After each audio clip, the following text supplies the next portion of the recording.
All right, it's day 2. We're wrapping up here at Mj Biz Con. This is Super Chronic Josh, sitting here at the Hard Rock for the Jack Herr Cup.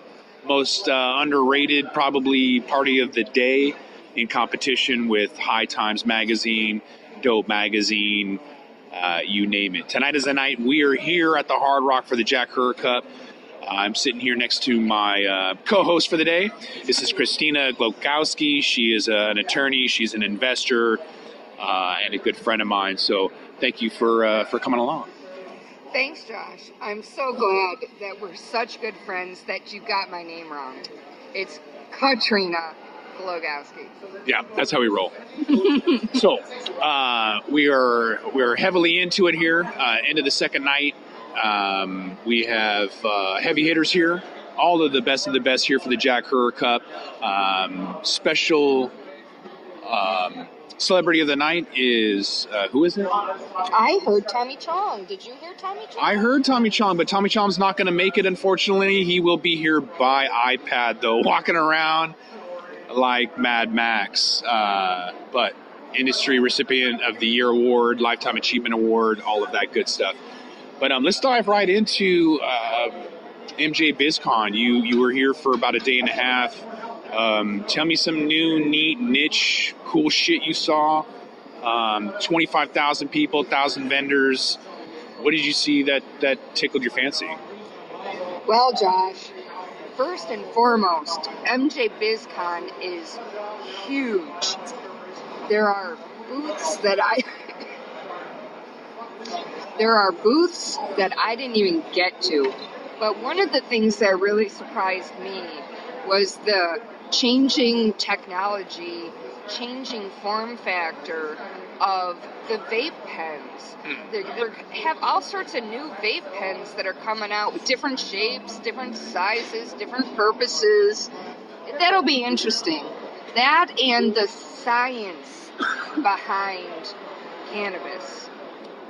Well, before you get into that, let's dive into the kind of the reasoning behind that change. Is that for discreetness? Is that because people want it to be convenient?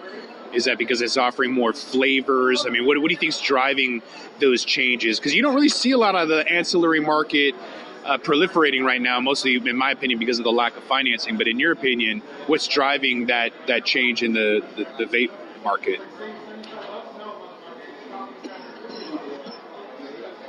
Speaking of vape, she's got a cough, so. So primarily, I think it's size.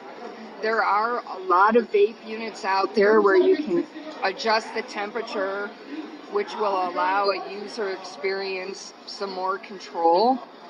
But I really think the driver in the vape pen market is size, discreetness.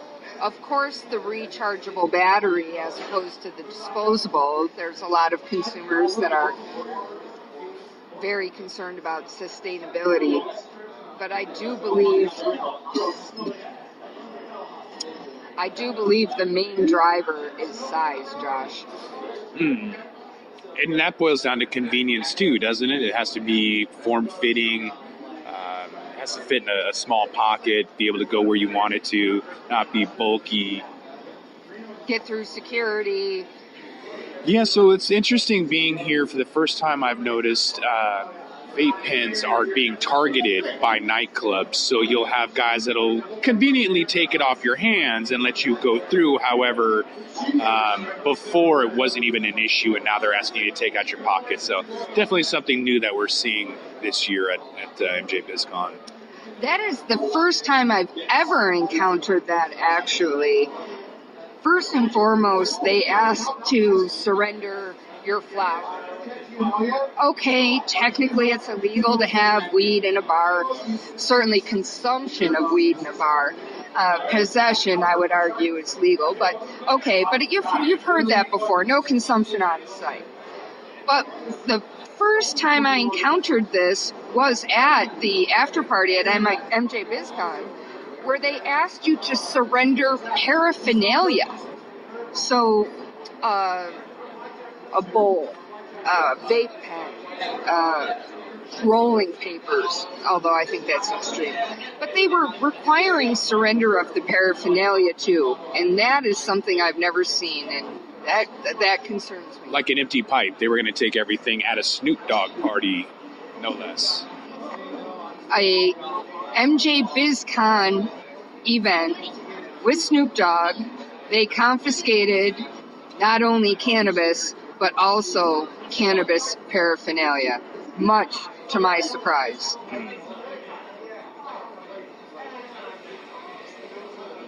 So what else is going on? You have any shout outs? I want to thank 420 Wholesale Pack for inviting me and Josh to the Jack Herrer Cup, and I want to thank them. They also have really cool daisy rolling papers.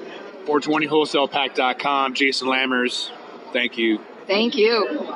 Third year in a row he's been sponsoring. I think fourth year in a row that he's been attending, and it's only 4 years old. Every year it kind of gets bigger and better. And like I said, most underrated show for sure, when you get an opportunity to meet the industry's best, or at least voted best, in an intimate setting. And I say intimate because quite literally there's so much competition tonight from other big parties that this really kind of gets left unattended. And so better for us, I suppose. So what do you hope to get out of the night, Katrina? Well, I am going to meet and greet. I'm going to meet and greet, and I'm going to shake some hands, and I'm looking for deals. So hopefully the intimacy of this event will allow that to occur, Josh. Great segue. So Katrina, as a reminder, is an investor with Flora.Fund in Seattle. She's an attorney. And so as, when you do your due diligence as an investor, what are some of the kind of things that you're interested in the cannabis space right now, and how do you go about kind of picking and choosing what you want to add to your portfolio? There's a few factors that I search for. The first is financials. If you're coming to raise money, why? Are you looking to grow? Are you looking to develop a prototype? Or are you somewhere in between?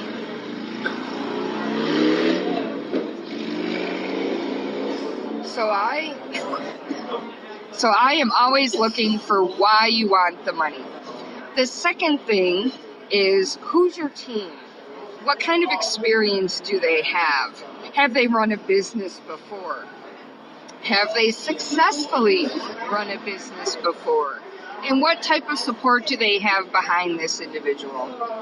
And then the third and final thing, as a cannabis investor, I am always concerned about compliance, Josh.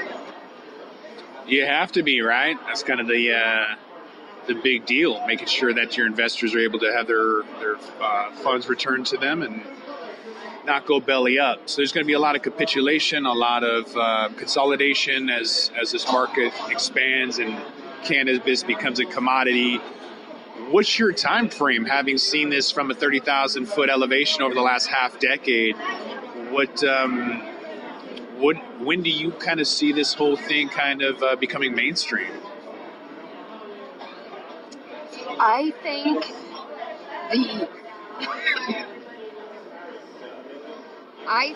the concept of cannabis as acceptable has already become mainstream. I do not think cannabis as acceptable has become mainstream. But the idea, the exposure to the concept that it's not that bad is now acceptable. I see legalization across the board in 3 years. 3 more states just legalized at the last election. They're falling like paper clips.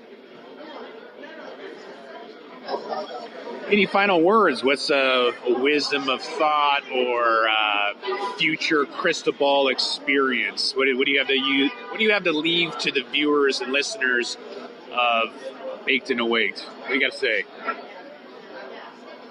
I think the next thing in cannabis is catering to the soccer mom, catering with packaging to the soccer mom, creating with